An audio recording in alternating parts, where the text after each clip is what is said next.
소출이 풍성하며 심중에 생각하여 이르기를 내가 곡식을 쌓아둘 곳이 없으니 어찌할까 하고 또 이르되 내가 이렇게 하리라. 내 곡간을 헐고 더 크게 짓고 내 모든 곡식과 물건을 거기 쌓아두리라. 또 내가 내 영혼에게 이르되 영혼아, 여러 해 쓸 물건을 많이 쌓아두었으니 평안히 쉬고 먹고 마시고 즐거워하자 하리라 하되, 하나님은 이르시되 어리석은 자여, 오늘 밤에 내 영혼을 도로 찾으리니 그러면 내 준비한 것이 누구의 것이 되겠느냐 하셨으니, 자기를 위하여 재물을 쌓아두고 하나님께 대하여 부여하지 못한 자가 이와 같으니라. 아멘, 아멘. 저는 늘 이런 고백을 합니다. 십자가를 만나고 난 후에, 제가 바로 이 자리에서 주님을 만나고 난 후에 깜짝 놀랄 만한 사실을 하나를 발견했어요. 그는 주님만 이제 만나기만 하면은 모든 문제가 다 해결이 되겠다. 나는 이제 지옥을 향해 달려가던 나 같은 더러운 죄인을 주님이 선택해 주셨으니 이제는 나는 천국 백성이 되어 룰루랄라 하며 그 길을 이렇게 순종하며 걸어가다 보면 내게는 주님이 두 손을 활짝 벌리시고 어느 날인가 나를 끌어안고, 그래 내 종아 수고했다, 우리 이제 들어가자 하는 그날이 오면은 얼마나 좋을까. 그날은 내게 반드시 올 거야 하는 마음으로 저는 주님을 만나 그저 이제는 기가 막힌 축복만 남았겠다고 생각을 하며 내가 그동안 살아왔던 모든 삶을 그렇게 가슴을 쳤습니다. 그리고는 이 길을 시작을 하기 시작했어요. 저는 주님을 만나고 성령의 뜨거운 불을 제가 맞았기 때문에, 주님은 제게 말씀을 해 주셨기 때문에 귀한 은혜의 길을 향하여 걸어갈 줄 알았어요. 놀랍게도. 그러나 그 다음날 그렇게 울고 내 더러운 이 과거들을 십자가에 보혈로 씻겨달라고 하며 뒹굴고 울었던 내게 다시 음란이 찾아오는 거예요. 39에 하나님을 만났으니까요. 너무 깜짝 놀랐어요. 그런 게 제 삶에는 없을 줄 알았어요. 그러나 제가 살아온 모든 삶들, 가지고 있던 죄악들은 십자가의 보혈로 다 씻겼지만 악한 내 본성, 오랫동안 내 인격에 깊이 파고 들어가 있는 이 죄성은 그대로 남아있다고 하는 걸 저는 몰랐어요. 이제 그 부분은, 남아있는 부분은 십자가의 보혈로 씻겨진 그것 말고 내 안에 본성으로 남아있는 죄는 내가 이제 주님 앞에 갈 때까지 싸워야 할 내 몫인 것을 저는 몰랐어요. 이상하다, 내가 버림받았나? 누가 뭐라고 하면 열심히 그 사람을 용서하려고 하지만은 불끈불끈 여기서부터 솟아나오는 이 미움들을 어찌할 바를 모르는 거예요. 그걸 붙들고 그렇게 주님 앞에 기도하고 금식하고 또 가슴을 치고 그런 날들을 많이 보냈었어요. 그런데 이제 됐구나, 다 사랑하고 다 용서하고 할 줄 알았는데 어느 날 자다가 또 벌떡 일어나는 거예요. 이런 일들이 제게는 반복이 됐습니다. 얼마나 놀랐는지 몰라요. 그때 그 좌절과 절망감은 나는 버려진 자일 거야. 나는 예전에 그 죄악들 때문에 하나님은 나 같은 자를 쓰지 않으실 거야. 나는 분명히 버려졌기 때문에 이 죄들이 또 올라오기 시작을 하고, 이 죄들은 끊임없이 나를 괴롭히지 않겠어? 나는 버려진 자야. 정말 십자가를 만나 성령의 불을 만난 자라고 하면 이렇게 내가 살아갈 수가 없어 하며 얼마나 슬픈 나날을 보냈는지 몰라요.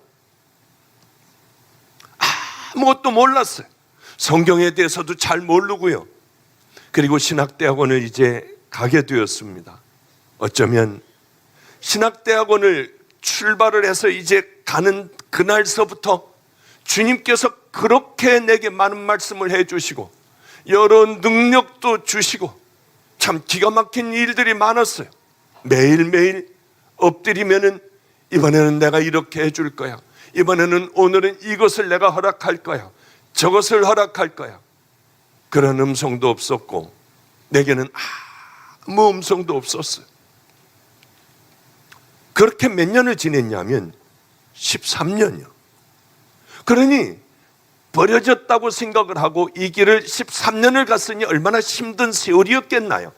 소망이라도 있으면 몰라요. 제 멘토가 있었습니다. 저의 멘토는 저는 그분이 제 모든 것이었어요. 그분이 한 말씀만 하면은 제 인생은 세상이 다 내 것 같기도 했고 한 말씀만 하면은 저는 세상이 다 무너지는 것 같아 일어나지도 못하고 몇 날 며칠을 앓았던 기억이 나요. 제 멘토가 그러더군요. 하나님이 절 버리라고 했대요. 그래서 저는 그렇게 혼자 남겨졌어요. 안성으로 가서 설교를 어떻게 하는지도 또 어떻게 예배를 드리는지도 모르며 저는 안성에 그저 조그만 남의 집 밑에 개척을 했어요. 그리고 제 목회는 시작이 됐습니다. 목회를 시작을 하면 이제 괜찮을 줄 알았는데 더 큰 싸움과 갈등이 이 안에서 얼마나 일어나는지 몰라요. 해도 안 돼요. 한편으로는 하나님의 법대로 한번 살아보려고 했고 그러나 또 한편에서는 내 맘대로 살고 벌써 39년간을 내 맘대로 살아오던 그 법이 나를 지배해버리는 거예요. 이러니 얼마나 괴롭겠습니까? 저는 주의 길을 걸어가기만 하면 뭐든지 다 잘 될 줄 알았어요. 뭐든지. 그러나 하는 것마다 안 되더군요. 저는 배고파 본 적이 없어요. 저는 무슨 문제를 가지고 골치를 썩이고 아파본 것도 없어요. 돈의 문제는 특히 단 한 번도 제가 어려워본 적이 없어요. 그러는 제가 굶기 시작하고 버려진 그래 나는 할 줄 모르니 내가 할 줄 아는 거는 기도야. 새벽 기도를 9시간을 했습니다. 우리 애들과 함께. 그리고는 먹을 게 없으니까 12시에 나가 전도하기 시작을 해요. 그게 제 삶이었어요. 길거리에서 누굴 만나 사주면 먹고 안 사주면 굶었어요. 2, 3일 굶는 거는 보통이었습니다. 그런데 금식하는 거는 얼마든지 참을 수가 있는데 금식은 참을 수가 있는데 먹을 수 있으면서도 배고픈 건 못 참겠더라고요. 지금도 생각이 나요. 길거리에 전도자가 있었습니다. 길거리에서 전도하다가 같이 만났어요. 목사님, 나를 좀 따라오십시오. 제가 대접을 하고 싶습니다. 얼마나 좋았는지요. 아직도 기억이 나요. 금산식당. 금산동에 있는 금산식당을 갔어요. 그래서 밥을 주는데 얼마나 맛있게 먹었는지요. 그냥 잔뜩 배가 터지도록 먹었어요. 그리고 저분이 내주시겠거니 했는데 세상에 나가면서 이분도 돈이 없었어요. 그런데 거기가 집사님 집이었습니다. 집사님, 그저 주의 종 대접했다고 생각하세요. 그러고 나가는데 제가 얼마나 부끄럽고 창피했는지요. 저는 그렇게 살아보질 않았어요. 지금도 어느 분들이 목사님 식사하시죠? 하고 주는 걸 잘 못 받아요. 넓적넓적 잘 못 받아요. 집회를 가서 열심히 집회를 하고 난 다음에 사례비를 줄 때가 제가 제일 고통스러운 순간이에요. 왜냐하면 작은 교회들은 다 놓고 오지만은 저도 필요할 때는 받아갖고 와요. 큰 교회는 안 받을 이유가 하나도 없어요. 그래서 큰 교회에서 주거나 하면 제가 필요할 때는 그 돈을 받아요. 그런데 이때가 참 괴로울 때예요. 제일 괴로울 때예요. 정말 집회를 그냥 돈 받는 거 이것 대신에 집회를 한 2번 더 해주고 이 돈 받는 건 온라인으로 주면 얼마나 좋을까? 그런데 그걸 배려해 주는 목사님들이 계시더라고요. 여러분, 가끔가다 저에게 식사값을 좀 주고 싶을 때는 그냥 이렇게 봉투로 주면 저는 아직도 그걸 잘 못 받아요. 아주 죄송하고 송구한 마음으로 받아요.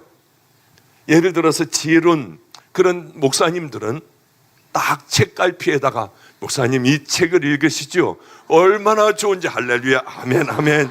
돈 들어있는 건 벌써 알아요. 그리고 이렇게 슬쩍 받으면서 보면 울퉁불퉁해요, 벌써요. 이렇게 배려해 주는 분들이 저는 얼마나 좋은지 몰라요. 그런데 그대로 나올 때는 얼마나 죽겠는지요. 이 집사님이 기쁜 얼굴이 아니라 또야 또 아이고 그러면서 뭐라고 할 때에 죽을 것 같았어요. 물론 그 후에 돈이 생기면 가서 거기 먼저 제가 갚았던 기억이 나요. 하나님을 믿으면 이게 배고프지도 않고 정말 그럴 텐데 난생 처음으로 겪어보는 것이었어요. 그때 우리들은 별 일 없었어요. 먹는 것도 잘 못 먹었어요. 그런데 강대영 목사는 부인이라도 있잖아요. 사모라도 있잖아요. 저는 혼자 그냥 혼자 고생하면서 살아갔습니다. 지금 뒤를 돌아보면 그렇게 고통스럽고 괴로워하며 목회들을 다 해나갔습니다. 결국은 강대영 목사는 사람들이 많이 모였지만 교인 하나가 실족하자 나는 이렇게는 안 하겠다. 나는 더 배워야겠다. 그리고 선한목자교회, 안산광림교회로 유기성 목사님 있는 대로 가게 되었죠. 지금 가만히 뒤를 돌아보면 강대영 목사님도 아주 귀한 목회를 잘하고 있어요. 저도 하나님께서 어쩌면 여기까지 이끌어 주셨을까. 그러나 뒤를 돌아보면은요, 정말 험난한 여정이었습니다. 왜 그렇게 주님을 만났으면 모든 것들이 다 고속도로가 나고 풀리고 열리고 하는 일들이 있어야 하는데 왜 그런 어려움을 겪었을까? 그냥 배고파 나가서 전도하는 거예요. 물 먹고 9시간 새벽 기도하고 난 12시가 되면 나가서 전도하러 나가는 거예요. 버스터미널, 안성 버스터미널 거기 가서 오는 분들에게 예수 믿으세요, 할렐루야, 한번 보세요. 한번 보시래도요 얼마나 재밌는지 몰라요. 한번 보세요. 만화로 만들어 놓은 재밌는 만화예요. 그러면서 주면은 사람들이 받아보고 이게 전도지인 줄 알면 던져버리는 거예요. 젊은 애들이 얘네들이 탁 던져버려요. 그럼 그걸 줍는데 얼마나 마음이 아팠는지요. 배는 고프고 또 전도를 해도 잘 되지도 않고요. 몇 년째 이러고 있어도 단 한 명이 전도가 안 되는 거예요. 매일 나가 하는데. 그런데 그날은 너무 배고프고 어지러웠어요. 팽 돌더군요. 그래서 주저앉아 있다가 일어나려니 이게 잘 일어나지도 않았습니다. 쌀쌀한 겨울에 이제 막 들어서는 그때였는데요. 그렇게 전도를 하다가 이제 집에 가서 누워서 좀 자야지, 힘들어 안 되겠다 하고 나오는데 청파리아라고 하는 그 만두집에서 하필이면 제가 지나갈 때 그걸 10개 뭐예요 그냥 얼마나 먹고 싶었는지요. 근데요 그때 배가 고프니까 목 사고 뭐고 없어요. 딱 잡아가지고 도망을 갈까. 장발장이 이 마음이었겠구나 하는 생각을 했어요.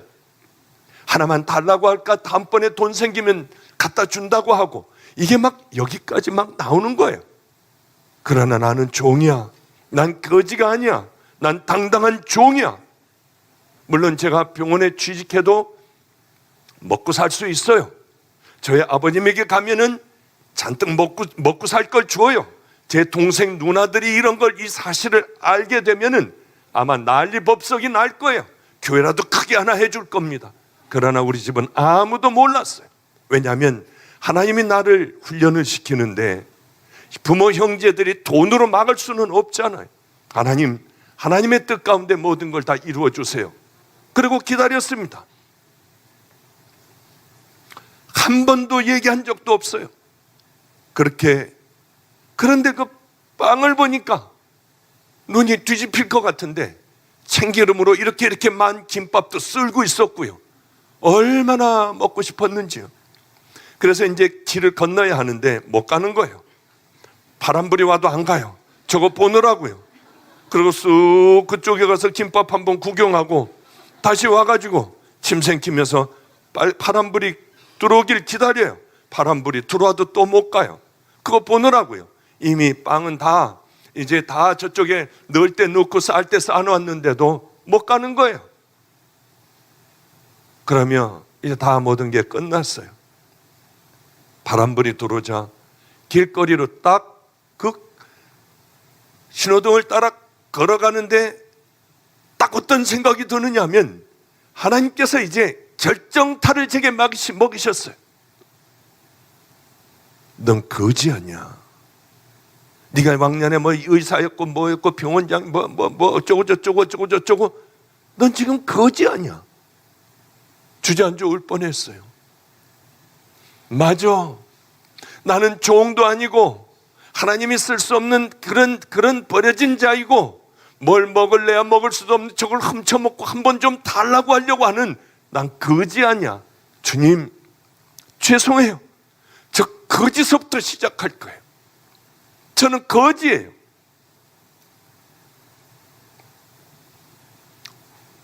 한신교회 이중표 목사님이 자기가 거지라고 하더군요. 거대한 지식을 깨달은 자래요. 전 그때는 뭐 그런 생각도 못했습니다만은 지금 생각해보면 그게 거지였어요. 거대한 지식을 하나님의 지혜를 깨닫는 그 순간이었어요. 하나님, 맞아요. 저는 거지예요. 평생 거지로 살아갈게요. 주님이 거지로 살아가라면 거지로 살아가고 지렁이로 길하면 저는 길 거예요. 저는 옛날에 아무것도 아니었어요. 그런데 그것을 깨닫자 이제 거의 다 터널을 왜 그런지 터널을 다 지나온 것 같은 생각이 자꾸 들어요. 이제 거의 다 왔네. 근데 이게 왜 이런 생각이 내게 드는 거지? 아니 말도 안 돼. 왜 이런 생각이 자꾸 들지? 그런 생각을 했어요. 정말 머지않아 그 고생은 다 끝나게 되었습니다. 주님께서 그렇게 말씀하셨어요. 내가 다 봤다. 이제 네가 나를 지켜줬으니 내가 너를 세울 거야. 너는 이렇게 할 거고 그건 부끄러워서 잘 얘기 못하는 것들이 대부분이에요. 그런데 이 정도 얘기는 제가 해야 설교가 되기 때문에 하는 겁니다. 이제 내가 너를 세워줄 거야. 이런 말씀서부터 여러 말씀이 있으셨어요. 지금 돌이켜 가만히 생각을 해보면 그래도 좀 한번 하나님의 말씀대로 살려고 애를 썼고 내게 가장 결정적인 큰 그렇게 힘들 때 어려운 기회가 딱 왔어도 저는 돌이켰어요. 바로 그렇게 힘들게 살아가는 기가 막힌 이 오랜 동안에 그 삶을 살아오는 동안에 저도 왜 목회하고 싶지가 않았겠어요. 여러분 같은 분들과 함께 목회하고 싶은 생각이 왜 없겠습니까? 그때 딱 방주교회에 목사님이 안 계셨어요.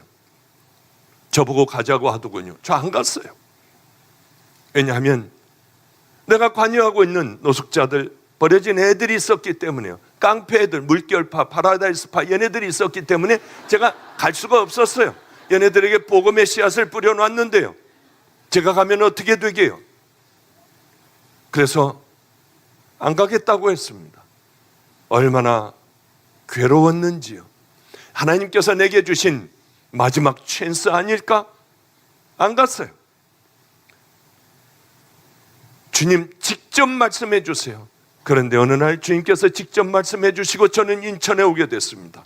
주님께서 이렇게 말씀하셨어요. 방주교인들은 다 알 거예요. 방주교회 그 종은 내가 부를 거다. 그리고 네가 갈 거야. 제가 그래서 방주교회 목사님에게 가서 제가 그런 얘기도 했어요.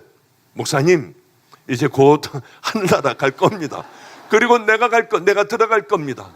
목사님, 저거 40일 동안 한번 금식 기도 한번 해보죠. 하나님의 뜻을 바꿔보죠. 목사님은 좀 기다려보라고 했어요. 아무리 기다려도 소식은 안 왔고 또다시 기도를 하는데 이제 얼마 남지 않았다. 그래서 또 찾아갔어요.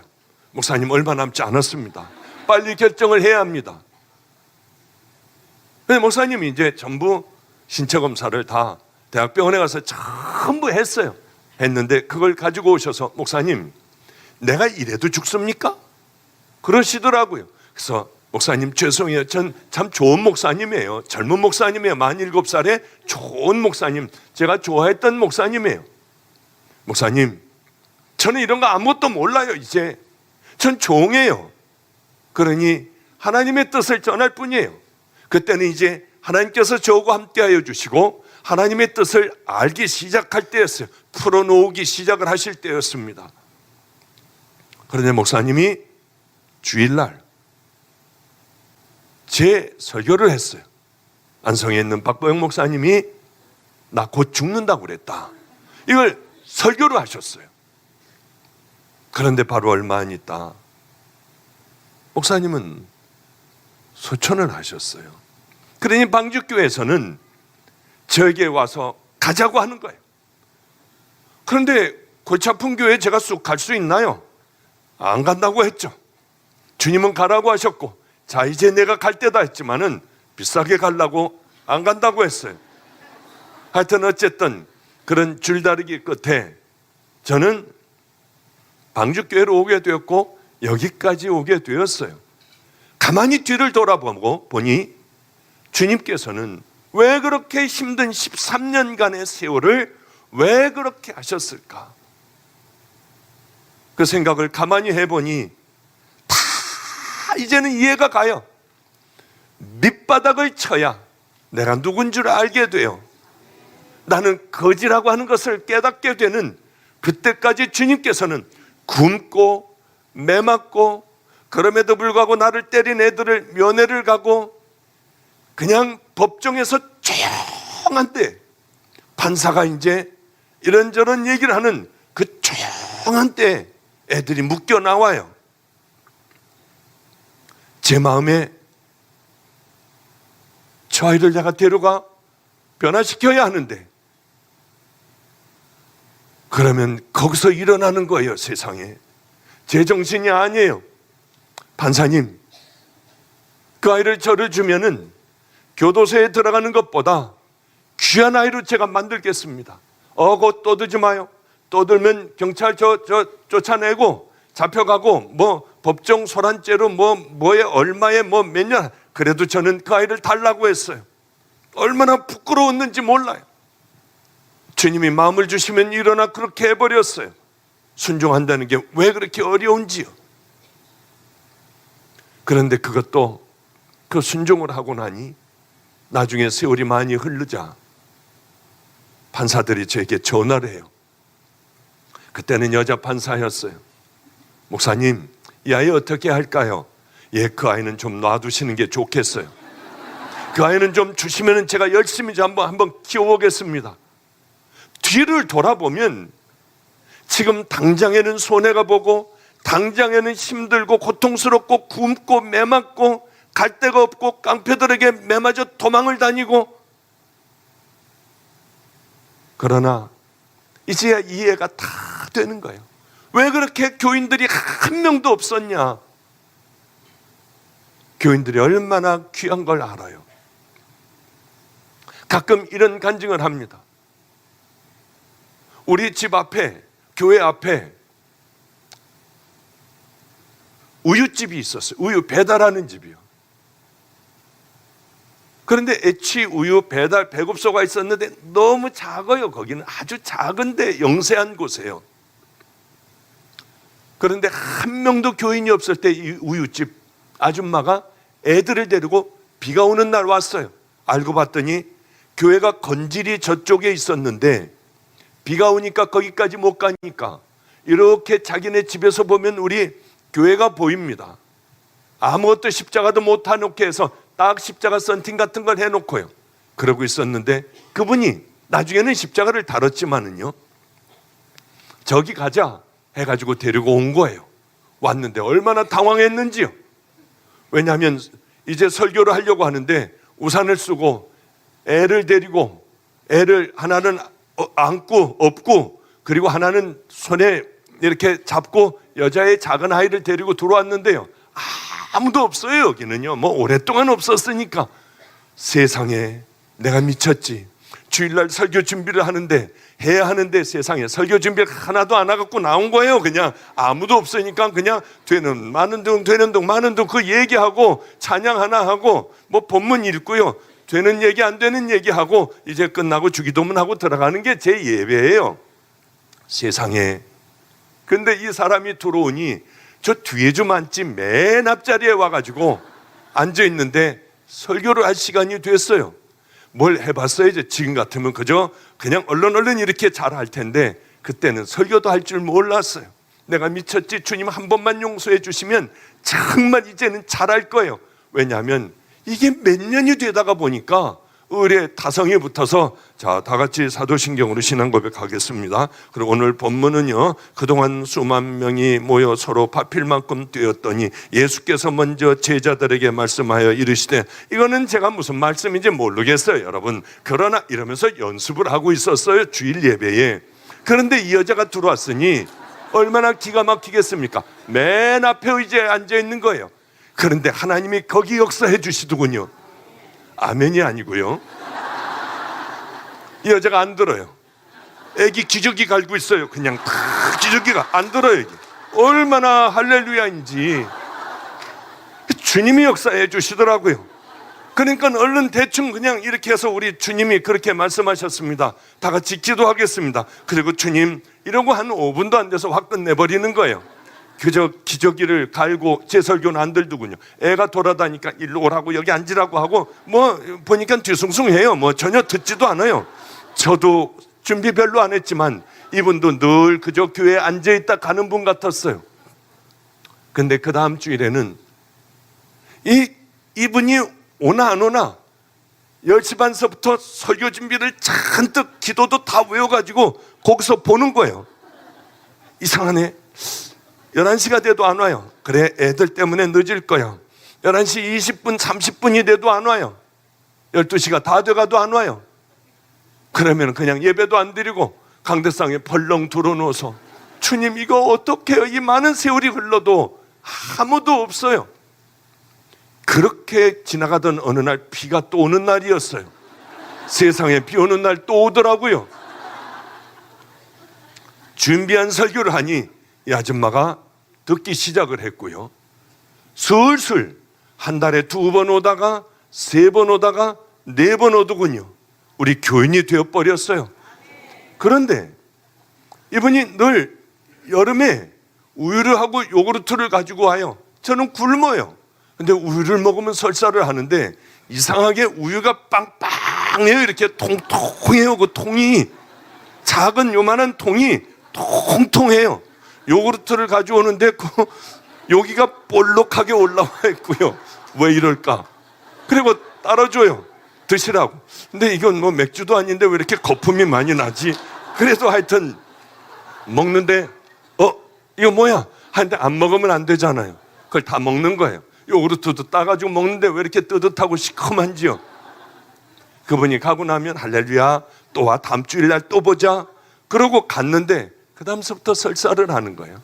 근데 이분이 우리 교회 교인이 되면서 제가 잘 받아 먹으니까 매일 우유를 갖고 왔는데, 그런 우유도 있고 그렇지 않은 우유도 물론 있었지요. 그런데 먹으면 설사하는 거예요. 그런데 시큼한 우유를 또 주고 가면 다 먹어요. 할렐루야, 뭐 다 먹어요. 안 먹으면 안 오니까 하나님은 또 제게 지혜를 주세요. 물을 마셔라, 뭐 그러지는 않으시지만은 주전자에다 물을 갖다 놓고 잔뜩 먹고 토해내요. 어쩌면 그러면 아무렇지도 않은 거예요. 얼마나 감사했는지요. 왜 내게 이렇게 교인들을 왜 안 주셨을까? 뒤를 돌아보면 이제는 무당들도 중들도 그저 잠깐 얘기하면 무릎을 꿇고 받아들여요. 그렇게 해도 안 되던 게 이제는 그냥 이렇게 많이, 금요일날 우리는 사실은 제가 금요일날 예배 드리는 게 얼마 안 돼요. 금요일날은 자기들 교회 가서 금요 철야 해야 되지 않습니까?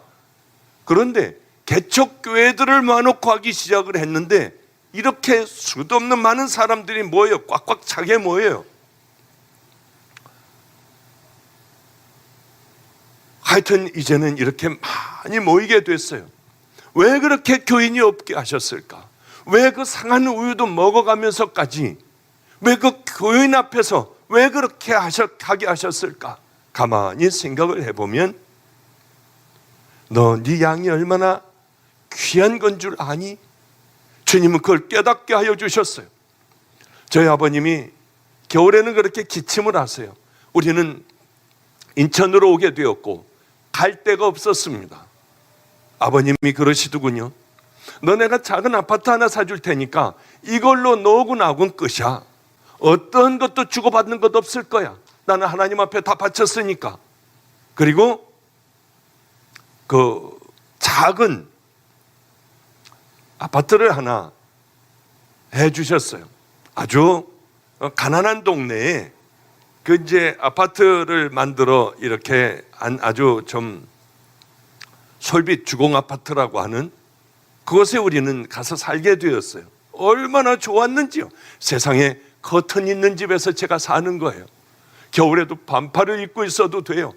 얼마나 신기했는지요. 애들하고 좋아서 손을 붙들고 서로들 돌며 이런 좋은 집 생겼다고 우리 아이들하고 기뻐 어쩔 줄 모르며 소리도 질렀어요. 그런데 교인들 중에 자살하고 싶대요. 왜냐고 했더니 카드비 때문에요. 얼른 뺐어요. 그래가지고 우리 교인에게 성도님 참 이상하죠? 성도님 필요한 2천만 원이요. 세상에 어떤 분이 저를 그냥 쓰라고 주셨어요. 그러니 그냥 쓰세요. 그리고 줘버렸어요. 또 누가 3천만 원이 필요한데 죽을 것 같대요. 3천만 원을 빼가지고 성도님 누가 그냥 줬는데 그냥 써버리세요. 갚지 마세요. 그러면서 이제 다 빼줬어요. 그런데 우리 지방에 같은 지방의 목사님이 암이라서 간경화인가 딸의 간을 70%를 받고 그리고 났는데 어느 교인이 그 교인이 와서 얘기를 하는 거예요. 개척교회 교인이 우리 목사님이 또 주고 간대요. 수술비가 그때 잘 기억은 안 납니다만은 1,500만 원, 2천만 원 정도 있어야 한대요. 그런데 저는 다 뺐었어요. 다 빼서 내 양들을 다 줘버렸어요. 그런데 우리 전도사가 있습니다. 그래서 그 전도사에게 어떻게 하든지 이거 날라가도 좋으니까 뽑아와라. 한번 고리 내고업자에게든지 어떻게든지 사람 하나 살려야 된다. 빼와라. 했더니 1,500만 원인가 2천만 원인가를 해왔어요. 이름도 적지 않았어요. 그분 지금 제가 그런지 모를 거예요. 주님이 주시는 선물입니다. 힘내셔야 해요. 이렇게 주님이 사랑하십니다. 그리고 여기 지금 앉아있는 우리 교인에게 그 교회 가서 목사님의 얼굴이 노라면 이거 주고 도망 나와라. 그걸로 마지막으로 저희 집은 다 털어먹었어요. 어때요? 안 되면 여기 와서 우리 살자고 했습니다. 마가의 다락방 여기서 같이들 이불 덮고 여기서 살고 하면 되잖아요. 왜냐하면 사람이 하나가 사니까. 얼마나 고마웠는지 몰라요. 그래서 한 사람이 또 살았어요. 오늘 본문의 이 말씀을 왜 얘기를 제가 이렇게 길게 했느냐 하면은 하나님은 제게 내 양이 얼마나 중요한지 깨닫게 해주셨어요. 그 오랜 세월 없었던 그것은 하나님의 가장 큰 축복이었어요. 그때는 왜 그런지 몰랐습니다. 전 병이 걸려 죽어갔어요. 몸이 아파 죽어갔어요. 왜 이게 아프게 하실까? 지금 돌이켜 생각해보면 아픈 사람들이라고 하면 무조건 다 도와주려고 해요. 죽어가는 사람들이고 저 사람 얼마나 아플까? 저 사람 얼마나 외로울까? 제정신이 아니어버려요. 아픈 사람 앞에서는요. 그래서 나를 아파 죽은 문턱에까지 가게 하셨구나. 이제 와서 깨달아요. 하나님이 주실 수 있는 가장 큰 선물을 내게 주셨구나. 그때는 버림받은 것 같고 그때는 정말 나는 벌받고 있다고 하는 생각과 저 사람들은 저렇게 잘 되는데 나는 왜 이렇게 안 되지? 그런 생각이 제 마음속에 가득했는데 이제 돌이켜보면 이게 하나님의 축복인지 저는 정말 몰랐어요. 이제 저의 가치관은 이 땅의 소유가 아니라, 그래, 어떤 일이 있어도 주님의 기쁨이 되는 그 길을 걸어가다가 난 주님 만날 거야. 이제야 제가 깨달아요. 그래서 옛날로 다시 돌아가고 싶어요. 이제는 한번 다시 옛날로 돌아간다면 정말 잘할 것 같아요. 제 마음에 깊은 마음을 하나님께 올려드리며 내 양들을 생명을 다해 사랑하며 그렇게 이렇게 살아갈 수 있을 것 같아요. 인간의 살아가는 데 있어서 두 가지 질문이 있습니다. 당신 어디로 가고 있느냐? 어떤 삶을 살아가고 있느냐? 이것이 우리에게 얼마나 중요한지 모릅니다. 오늘 본문도 그거 아니에요. 부자가 크게 돈을 벌었어요. 풍년이 들었습니다. 걱정이에요. 야, 곳간을 새 것을 크게 짓고 내 영 하나 편안하게 내가 쉬어야겠다. 그러나 우리들이 원하는 가장 그 삶이에요. 얼마나 원하는 삶이에요. 우리도. 저도 한번 그렇게 살아봤으면 좋겠어요. 마음껏 쓸 수 있는 그 삶을 한번 살아봤으면 좋겠습니다만은 평생 주님은 저를 그렇게 안 하실 거예요. 얼마나 많은 사람들을 도울 사람들이 얼마나 많은지요. 주님께서는 이 축복된 삶을 세상에서 너는 가장 어리석은 자다. 우리가 원하는 그 삶을 너는 가장 어리석은 자야. 다들 부러워하는 이 삶을 우리 주님께서는 왜 어리석다고 하셨겠습니까? 다른 거 아니에요. 언제 네가 죽을지 몰라. 오늘 밤에 내가 너를 데려가면 이 재산 누굴 것이 되겠느냐? 무슨 말씀입니까? 우리 믿음의 사람들은 주님을 바라보고 주님 앞에 내 생명을 드리며 살아가야 한다고 하는 거예요. 의미 있는 삶을 살아가야 한다고 하는 거예요. 오늘 저는 이 말씀을 드리고 마칠게요. 오늘 저는 점심을 어느 분하고 먹었어요. 우리 케냐에 있는 선교사님이 한국으로 들어오게 됐습니다. 우리 마가의 다락방에서 보낸 분이에요. 너무 귀한 분들 같아서 당신들 저 아프리카에 힘들고 어려운 데 들어가서 있을 수 있겠느냐? 예, 있을 수 있습니다. 그래서 보냈어요. 1년 넘게 빼짝들 말랐더군요. 얼굴은 부었어요. 말라리아 약들을 먹어서 신장이 망가진 것 같아요. 얼굴도 시커멓고 병색시 누렇게 들어있더군요. 그런데 온다고 하는데 제 평생에 그래 본 적이 없습니다. 작은 꽃다발을 들고 나가라. 그래서 그분들을 맞아드려라. 저는 집회하기 때문에요. 그래서 나가서 꽃다발을 주고 모시고 왔어요. 자꾸 밥을 사주고 싶고 이분들을 위로해주고 싶고 이분들하고 함께 나는 여행을 갈 거야. 제일 맛있는 밥을 사줄 거야. 참 행복하게 해줘야지. 아니 왜 이런 생각이 드는지 전혀 모르겠어요. 왜? 수도 없는 많은 선교사들이 있는데 왜 유독 이 선교사들에게 이런 마음이 들까? 저는 몰랐어요. 어쨌든 월요일쯤에는 잠깐 하루라도 어딜 다녀와야겠구나. 그리고 행복하게 해줘야지. 편안하게 일단은 여기서 몇 개월간은 쉬게 해야지. 건강 다시 회복해야지. 그래서 얼른 CT, MRI 전부 할 수 있도록 건강검진을 할 수 있도록 다 해주고 이가 나쁘니 이도 다 고쳐줄 수 있도록 모든 조치를 다 취해놨습니다. 그리고 오늘 일부러 제가 점심을 나가 먹겠다고 했어요. 그래서 우리 목사하고 전도사하고 이렇게 데려나가 이 앞에 고깃집을 갔어요. 세상에 다들 얼마나 많이 먹는지 고기를 먹기 시작하는데 20몇만 원어치 세상에 고기를 먹었어요. 그러니 얼마나 많이 먹었겠습니까? 행복한 거예요. 제 앞에서 다 사주면서 얼마나 행복했는지 몰라요. 그런데 오늘 계획을 얘기를 해봐라. 그 계획을 얘기하는데 저는 눈물이 나서 혼났어요. 나는 가짜였구나. 나는 거짓된 목사였구나 하는 생각에 부끄러워 주님 저 용서해 주세요. 어떻게 해야 돼요? 하는 마음으로 후반전은 밥을 잘 못 먹었어요. 왜냐하면 이분들은 그 최인호 선교사님이 하는 그분들이 1년 동안 나가서 안식년을 할 때 이분들이 들어가서 그것을 지켜줬습니다. 그런데 거기 있으면 제가 이런 얘기를 했어요. 당신들이 거기 가서 그렇게 힘들게 일하니 이제 고아들을 데리고 살 수 있는 작은 집을 얻어줄 테니 여기저기 다녀봐라. 그래서 우리는 고아원을 만들 수 있는 자리를 다 물색을 해보고 이제 그렇게 우리는 하기로 결정을 하고 이제 모든 일들이 착착착착 다 진행돼 가고 있어요.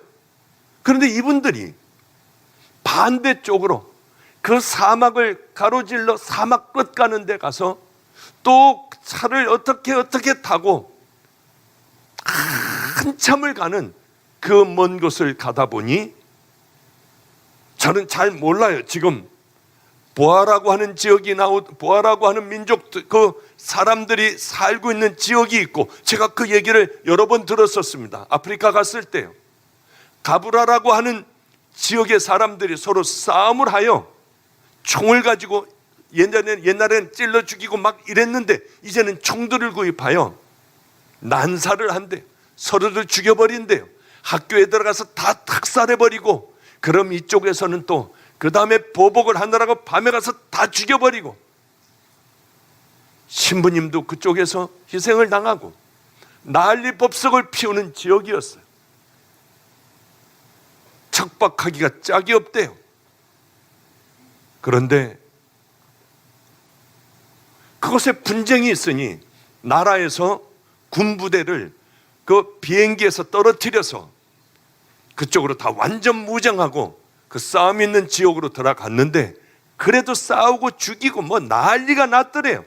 싸우지 말라고 경고를 해도 계속 싸우니 총을 들고 있는 싸우고 있는 양쪽에 두 부족들을 향하여 총을 갈겨 다 죽여버렸대요. 그만큼 무서운 곳이에요. 그런데 또 싸우는 거예요. 산악기가 이럴 데가 없는 사람들이래요. 그 지역에 복음이 필요해요. 우리들을 그 지역으로 보내주세요. 무슨 얘기입니까? 복음 전하다 주님 품에 안기겠다는 얘기 아니에요. 얼마나 기뻤는지 몰라요. 역시 믿음의 용사를 주님은 만나게 해주셨구나. 얼마나 기뻤는지요. 목사님, 그분들을 변화시키려면 어쩌면 오랜 세월이 걸릴 수도 있어요. 못할 수도 있고요. 뭐든지 다 해줄 테니. 그래, 이곳에서 건강부터 회복하고 그리고 모든 것 다 고치고 좀 헬스클럽에 가서 건강도 잘 딱 건강을 만들어 그렇게 가라. 우리 애들도 보낼 거고 필요한 것들 다 보내줄 테니 우리 주님이 얼마나 기뻐하시겠느냐. 다 지원할 테니 자동차서부터 다 지원할 테니 그 사람들 변화시켜라. 예, 목사님 감사해요. 얼마나들 좋아하는지요. 말라리아에 수도 없이 걸려 말라리아 약을 먹다가 신장서부터 아마 다 다친 모양이에요. 그런데 그것보다 훨씬 더 열악한 그곳을 택하여 간다고 하니 저는 얼마나 감사했는지 몰라요. 왜 그렇게 제가 엉터리로 살아온 것 같은지요. 그래서 얼른 그저 마음으로 기도했어요. 주님, 저도 은퇴하면 같이 가서 생명을 다해 믿음의 그곳에 터전을 세울 수 있도록 마지막에 나이 먹어서도 그것으로 써주지 않겠어요? 주님이 가라 하시면은 기쁜 마음으로 갈 것 같아요. 이 땅에 가장 어리석은 자들이 누구겠습니까? 우리들은 어쩌면 너무 오랜 세월을 가장 어리석은 삶을 살아왔는지는 몰라요. 이 땅의 교회들도 이제는 그런 믿음의 용사들이 일어나 아프리카가 아니라 이 나라가 먼저 거듭나고 이 나라가 먼저 복음으로 다시 우리가 거듭나야 되지 않을까? 진정한 복음을 들을 그것은 북한이나 아프리카가 아니라 진정한 복음을 반드시 듣고 거듭나야 할 것은 우리들이 교회가 아닌가, 이런 생각을 했습니다. 이제 말씀을 마칠게요. 우리들은 다 주님 앞에 가 있게 되었어요. 어리석은 자야, 오늘 밤에 내가 너를 부르면 이 모든 것들이 누구 것이 되겠느냐? 우리들이 가장 부러워하는 자가 예수님 보시기에는 가장 어리석은 자였습니다. 어리석은 자들로 살다가 심판대 앞에 서지 마시고 그날을 진정으로 준비하는 믿음의 자녀로 서야 합니다. 이번 집회를 통하여 그런 믿음의 용사가 많이 나왔으면 얼마나 좋을까 하는 생각을 했어요. 분명히 이 가운데는 이제는 가던 길을 돌이켜 이번 집회를 통하여 진정한 크리스찬, 예수 그리스도의 신부들, 믿음의 막강한 용사들이 그 길을 향하여 달려가는 은혜로운 그분들이 많이 나오기를, 그리고 죄 가운데 있으며 더러운 데 몸을 담고 있던 영육간에 더러워진 여러분들이 돌이켜 아버지 집을 향하여 걸어가는 은혜의 성도들이 많이 나오시는 귀한 집회, 마지막 밤에 기도하는 그 순간까지도 하나님 앞에 결단하는 은혜의 자녀들 되시기를 주님의 이름으로 축복합니다. 기도하겠습니다. 거룩하신 우리 주님,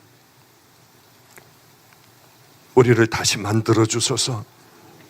하나님, 수도 없는 많은 설교를 들었지만 그저 우리는 감동하고 고개를 끄덕이고 많은 죽은 신앙을 가지고 살아온 지 얼마나 오래되었는지 모릅니다.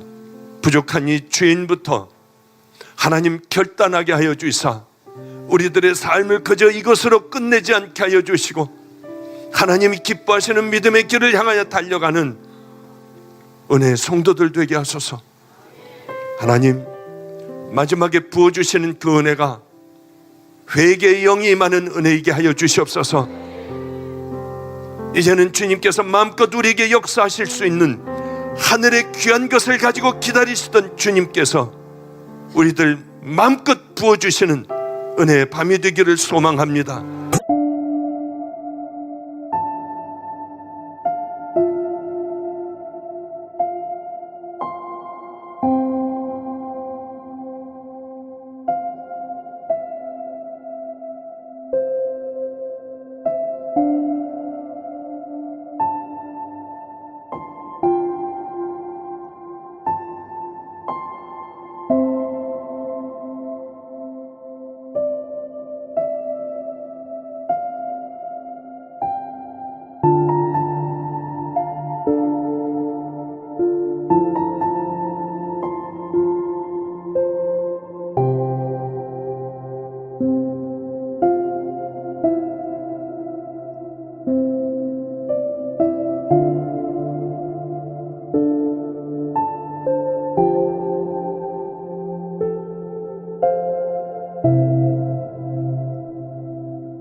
음성을 듣게 하여 주시고